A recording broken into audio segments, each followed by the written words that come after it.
Tiger Brands is the largest branded foods and consumer goods company in South Africa. It has also taken stakes in similar companies in East and West Africa and is targeting 30% of sales from outside South Africa in the next few years. It is currently in talks with Dangote to acquire more assets in Nigeria. Tiger Brands has a market cap of 47 billion rand and has a price to earnings ratio of 15. Tiger Brands. Yeah, I like it, and I like again the way they're going about the African expansion story. So they're not just, shipping a few things out in the truck that's going off to Lusaka, to the macro there or to the game store there, as many other South African companies are. They're actually going into these countries. They've taken stakes in East and West Africa. They're looking to go and do this deal with Dangote. That's what you want to see. People that are prepared to put capital behind their expansion strategy. They even went and bought a chocolate manufacturer in the Cameroon called ChocoCam. And, they've been prepared to go in there and get their hands dirty. So I predict that in the next, decade or so, Tiger will be the largest food company in the African continent, bigger than Nestle, bigger than Unilever, bigger than all the other global mega corporations. Okay, that's an interesting point. Craig, do you think that Tiger Brands could actually become that much of a strong and dominant player on the African continent? Well, they're certainly the dominant player in the South African market, and they've indicated the next 2 years they want 30% of their revenue to come from Africa, so outside South Africa.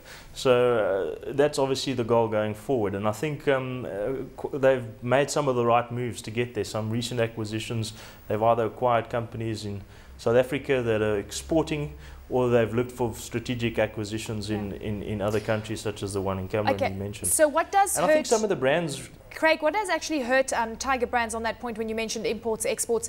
We know that Tiger Brands does get affected when the rand is very strong, because you'll find a lot of companies start importing the entire product from elsewhere because it is far cheaper. You've got Massmart that's come into the market as well. Do you see this as a hindrance going forward? Yeah, well, look, obviously the rand is an issue. And that's why it'll also be good for them to be diverse, because part of the African continent work in US dollars. And if you can try and contain the area of costs to a pretty stable currency, then that could be pretty good for them. I think you also got a big issue with petrol at the moment, because they are transporting a lot of the goods into Africa. But if they can start getting that geographic footprint right where they can manufacture or be very closer to where the people are, that could change things for them. Okay, fantastic. Hot or not, Paul? Tiger Brands. I like it. I think it's got the space to grow, and I think it's got the management team that wants to do it. I like the fact that they've got a multi-African management team. The financial director is Nigerian. They're moving a bit. They're kind of making this thing happen, and they're prepared to recast the company, which is so refreshing compared to all these South African corporates, which in the past would say, yes, let's do offshore. And then they'd say, the CEO, I'd like to live in London. And the other guy says, well, I'd like to in Sydney. And they say, okay, well, let's go and try and buy businesses there.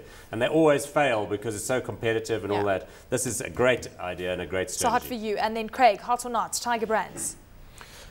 Yeah, I think now around 250 rand is starting to look hot to me. It looked a little bit overpriced. Maybe there's still a bit more of a pullback, but certainly looking hot.